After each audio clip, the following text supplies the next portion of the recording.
Apuntes del mundo, nos conectamos hasta Ecuador con José Morales, periodista de RTS Ecuador. José, un gusto estar contigo acá en Apuntes del Mundo y claro, el tema que ha impactado en los últimos días a nivel regional, la victoria de Daniel Noboa en Ecuador. A ver, preguntas básicas, empecemos, José.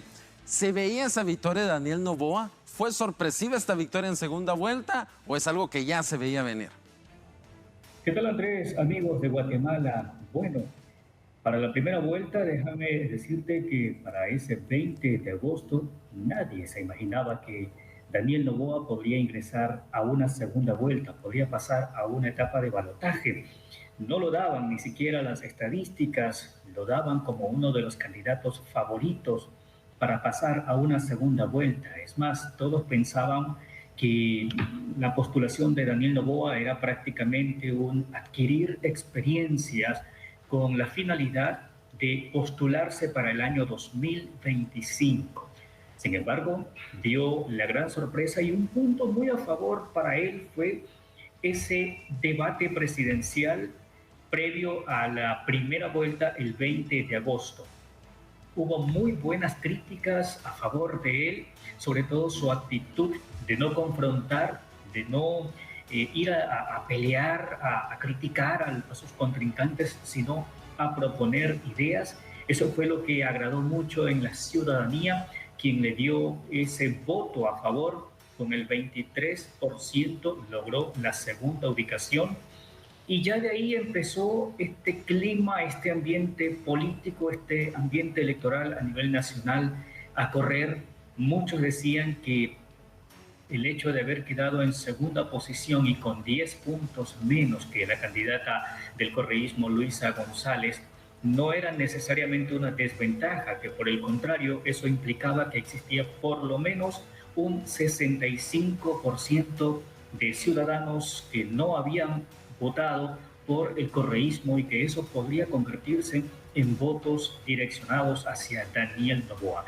Luego se vino este proceso, esta campaña para el balotaje, que tuvo altos y bajos, una campaña por allí que también trataba de lanzar ciertos aspectos negativos de cada uno de los candidatos, pero al final esta disputa estuvo bastante reñida, un triunfo de Daniel Noboa de más o menos 52% frente a Luisa González con el 48%.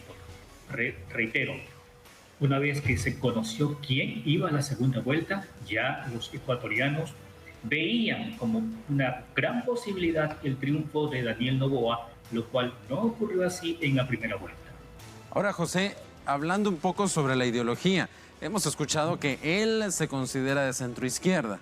Sin embargo, fue apoyado por muchos políticos y partidos políticos de derecha. Básicamente, si lo miramos en términos ecuatorianos, esta era una pelea entre el correísmo y todos los que no son correístas. Entonces, él, Daniel Noboa, ¿qué se perfila para su gobierno? ¿Un gobierno más progresista, al estilo de otros gobiernos progresistas que hemos visto en Sudamérica, como Petro o Chile, o un poquito más centrista, o seguir políticas de derecha? ¿Qué es lo que se habla?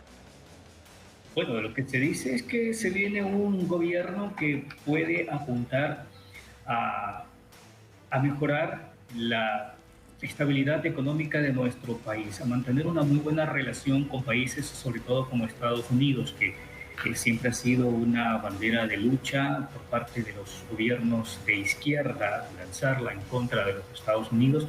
Vemos que acá, en cambio, la situación se mantiene distinta. El panorama habla de que pueda existir una muy buena relación con el gobierno norteamericano, de que Daniel Noboa, si bien él se califica como un gobierno de centro izquierda, él viene ya de un pasado que lo representa como empresario, como capitalista. Claro, y es que no hay que olvidar que su papá es millonario, ¿no? 5 veces candidato presidencial. Incluso él se podría decir que tal vez él incluso estuvo ya como senador, ¿no? Tú me corregirás. Es parte del establishment, ¿no?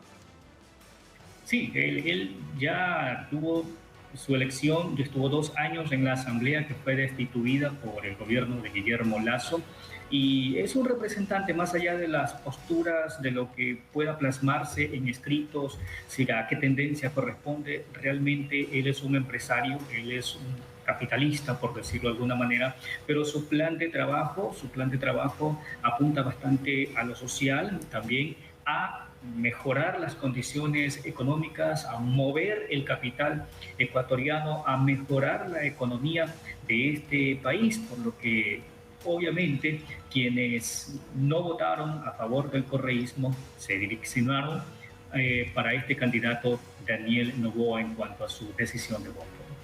Claro, entonces aunque él se diga que es de centroizquierda, no es socialista, no es antiimperialista, no suscribe ninguna de estas ideas del socialismo del siglo XXI, ni absolutamente nada de eso, ¿no? No, para nada, no es un candidato que comulga con este tipo de ideologías, aparte que su forma de hacer política hasta el momento, y eso es lo que ha agradado mucho, dista mucho de las viejas prácticas de la política ecuatoriana, confrontar, criticar, lanzarse en contra de su rival. Él en cambio mantuvo una postura muy neutral cuando intentaban atacarlo, incluso lo que él hacía era responder con su plan de trabajo, responder con sus propuestas, responder con su oferta de trabajo. Y eso es lo que en gran parte llamó también la atención del electorado, que optaron por un candidato que no venga a dividir, que no llegue a confrontar entre ecuatorianos, sino a un candidato que precisamente se dedique a aquello, a concentrarse en su plan de trabajo y no a dividir las masas, como normalmente venía ocurriendo en el país. Y ahora, ¿qué presidencia va a tener Daniel Noboa? Porque por lo menos aquí en Guatemala los presidentes siempre se quejan de que 4 años no son suficientes para realizar todos los cambios que ellos quisieran hacer. Y Daniel Noboa va a enfrentar 17 meses de gobierno. ¿Va a ser suficiente? Definitivamente va a necesitar algunos quick wins, unas victorias rápidas, si es que quiere volver a ser reelecto, porque tiene esa posibilidad de tener reelección en las próximas elecciones. Un gobierno interino, por supuesto, viene a culminar un proceso, viene a culminar una etapa presidencial de más o menos 17 meses en los que será muy complicado para él enfrentar o ejecutar acciones, sobre todo cuando no cuenta con una mayoría en la Asamblea Nacional. Hasta el momento no hay un partido político, una tienda política que cuente con una mayoría, pero sí existe, por ejemplo, una minoría máxima o superior. En este caso el correísmo está metiendo a 52 asambleístas dentro del Parlamento.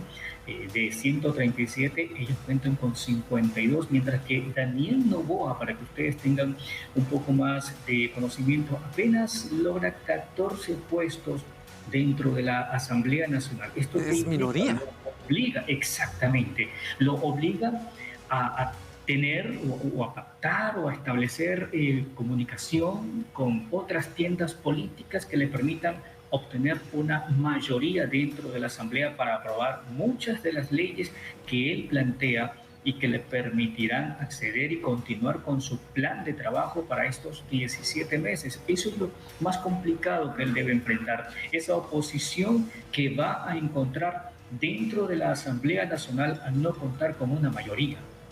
Hablemos ahora sobre el correísmo en redes sociales. Muchas figuras de derecha ya estaban empezando a escribir los obituarios para el correísmo en Ecuador. En tu opinión, ¿está muerto el correísmo o todavía tienen cierta fuerza política y podrían entrar con fuerza en estas próximas elecciones de 2025? ¿Qué opinas tú? ¿Qué está pasando con el correísmo? Bueno, luego de esta derrota, sí, se dijo mucho, se comentó de que el correísmo está enterrado y nunca más el correísmo y esto y lo otro, pero haciendo un análisis, el correísmo no está vencido, no está derrotado. Recordemos que hace poco nosotros también celebramos las elecciones seccionales, este proceso en el que el correísmo logró gran cantidad de cargos públicos a nivel nacional por elección popular.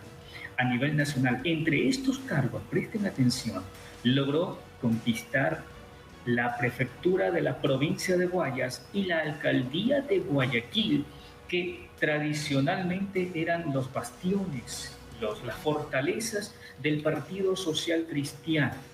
Más de 30 años gobernando sobre la ciudad de Guayaquil, sobre la provincia de Guayas, y de pronto el correísmo, lo que no había logrado ni siquiera con la presencia de Rafael Correa aquí en el país, ahora lo logra con el candidato Aquiles Álvarez, que ya es actualmente el alcalde de la ciudad de Guayaquil. Cortaron ese proceso de 30 años del Partido Social Cristiano en esta ciudad, y ahora para estas elecciones presidenciales, si bien es cierto, no lograron lo que ellos buscaban, lo que ellos tenían como meta para este 2023, que era la presidencia de la República, pero mantienen un alto número de asambleístas dentro de nuestro Parlamento, con 52 de 137, son la primera minoría.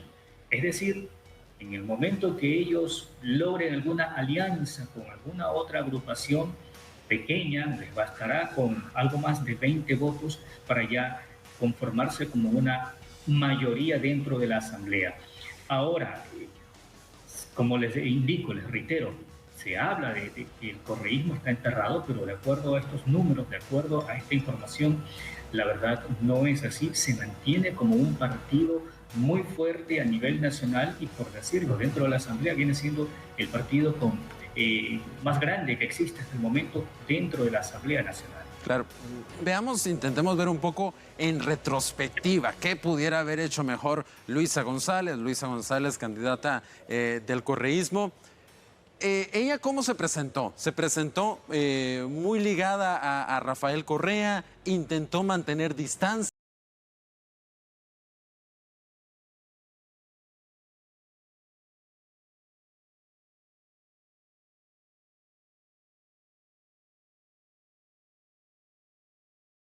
Habló mucho de lo que ya se hizo del correísmo, e incluso se metió a hablar de la refinería, que solo es un terreno aplanado, un terreno allí en el que se dice que se gastó más de 1.500 millones de dólares, y esa es una de las obras que se constituye en uno de los principales puntos débiles del correísmo, por una obra de 1.500 millones que solo cuenta con un terreno aplanado nada más.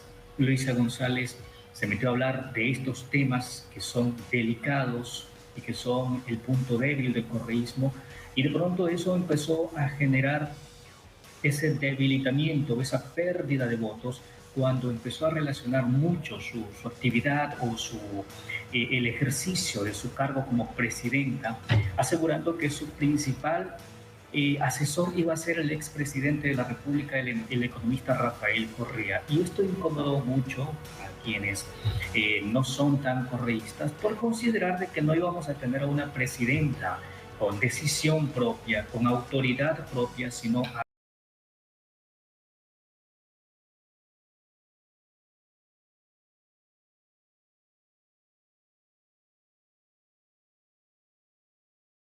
lo que ella respondía: eso ya lo hicimos, eso ya lo hicimos, el correísmo ya lo hicimos así, lo hicimos. Entonces empezó a generar un rechazo en la mentalidad de los ecuatorianos esta situación de no tener a una candidata que piense por sí misma, que tenga decisión propia, o que hable de lo que de aquí en adelante va a hacer por el Ecuador, más allá de lo que se hizo, para bien o para mal. Falta mucho para esta otra elección, pero se escucha todavía. ¿Qué pasa con Luisa González? ¿Lo intentará nuevamente? ¿No lo intentará nuevamente? Y otra pregunta rápida para terminar, el caso de la seguridad. Daniel Noboa, ¿sí tiene un plan para enfrentar la seguridad? Que acá lo hemos pasado, esa violencia que está enfrentando Ecuador, ¿o ganó por otros temas y no específicamente por su posición sobre la seguridad? Sí, bueno, Luisa González no se sabe hasta el momento qué pasará con ella. Recordemos que en las elecciones pasadas, cuando era candidato el actual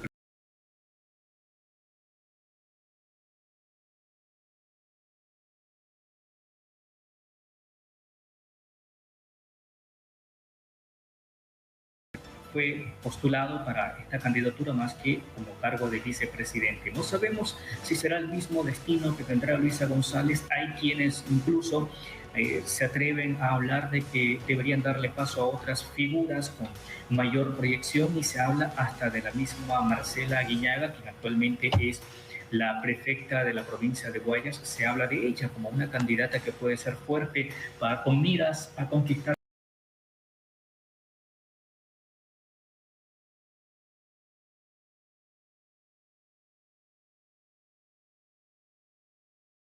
Y entre estos habla de realizar reformas en cuanto al sistema carcelario del país, habla de generar oportunidades incluso para los jóvenes, con la finalidad de evitar que ellos se vean inmersos en actividades delictivas para no llegar a ese extremo de llevarlos hasta una cárcel, hasta una prisión.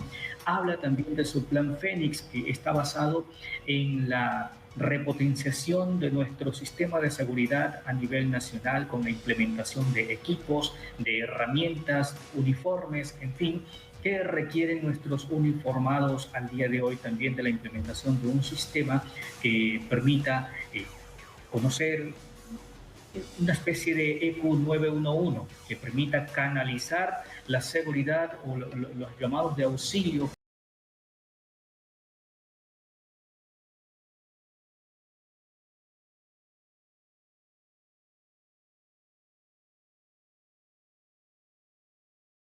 de Daniel Noboa, y eso es uno de los atractivos principales de su oferta de campaña. Bueno, habrá que ver entonces qué pasa, porque el papel, como se dice, aguanta con todo, pero estos 17 meses, ahí es donde se tendrán que dar resultados si es que Noboa quiere obtener esa reelección. Gracias, José Morales, ese contacto que hacemos hasta